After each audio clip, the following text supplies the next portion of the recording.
Hey everyone, and welcome back to this channel. Now today we're diving into something that is already shaking businesses all across the globe, particularly the UK and African economies. And yep, I'm referring to Trump's new tariffs. So I'm going to be focusing on Africa and also the United Kingdom and how it's affecting it.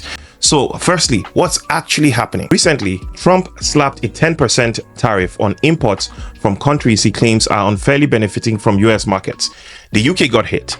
African countries, mainly under the AGOA Free Trade Agreement, also got caught up in the crossfire. And here's the kicker. For some countries like Lesotho, the tariffs hit as high as 50%. Now let that sink in.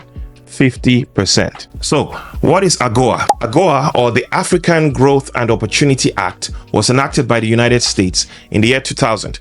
And this was enacted to promote trade and economic growth in sub-Saharan Africa. It provides eligible African countries duty-free access to the US market for over 6,500 products, from textile to apparel to agricultural goods and manufactured items. It's not a handout though. It's a mutually beneficial trade framework. African countries build their economies whilst the US gets affordable imports and builds influence. So what's the real economic impact on AGOA? Exports to the US under AGOA total 10 billion in 2023. That's over 350,000 direct jobs have been created in Africa due to AGOA. This includes apparel, automotive parts, and agriculture. So for countries like Lesotho, Ethiopia, Kenya, and Ghana, AGOA transformed niche sectors into major economic drivers. So for example, over 90% of Lesotho's textile exports go to the United States.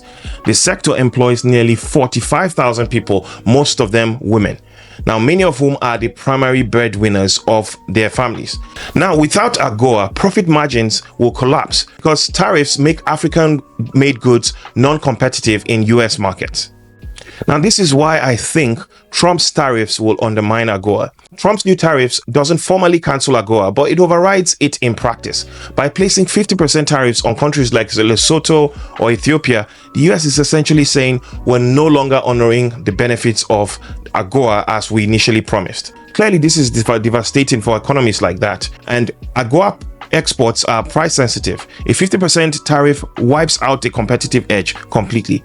African manufacturers can't absorb the costs of easily pivoting to new markets. US brands may pull orders from African factories and shift production elsewhere. For example, they could pull it to Bangladesh, or they could also pull it to Vietnam. So what is the ripple effect of this on Africa? One is job losses. Obviously, as orders dry up, factories will have to close. That means thousands of jobs are lost in regions where there are few alternatives. The other thing will be social instability. In many of these African cities, these jobs are the backbones of the middle class livelihoods. There will be many layoffs, there will be increased crime, poverty, and even migration pressures. And then strategic setback for US and Africa relations. AGOA was meant to counterbalance that Chinese influence in Africa by fostering trade and cooperation. These tariffs by the US will damage that US credibility and make them seem like a non-reliable long-term partner. So what next for AGOA in this case? Obviously, the expiration of AGOA as a framework expires in 2025. So this introduces more uncertainty.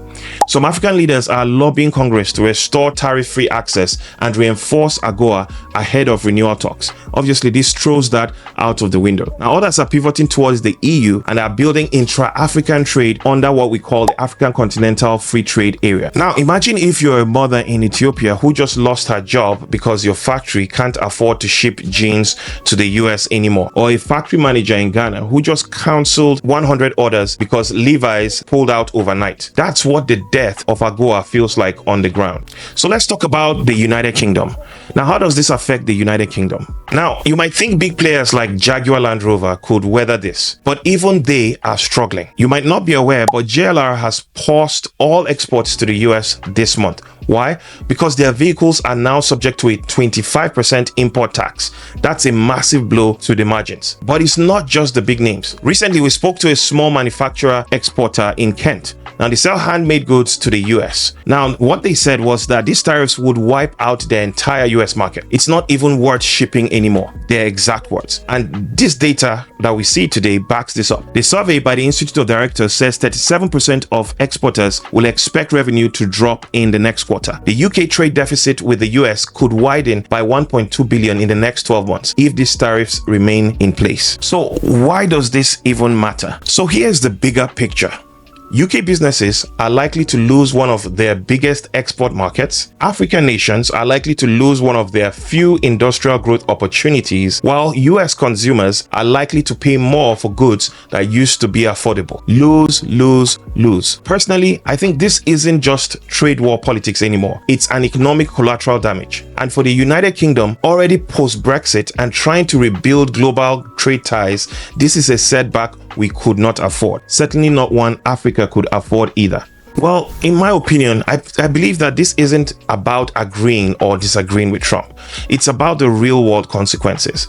Businesses are closing down, jobs are now at risk, and supply chains we all rely on, they're breaking. Let me know what you think about how Africa is going to respond to this, and perhaps if you think the UK should retaliate in the comment section. I'll see you in the next video. You asked me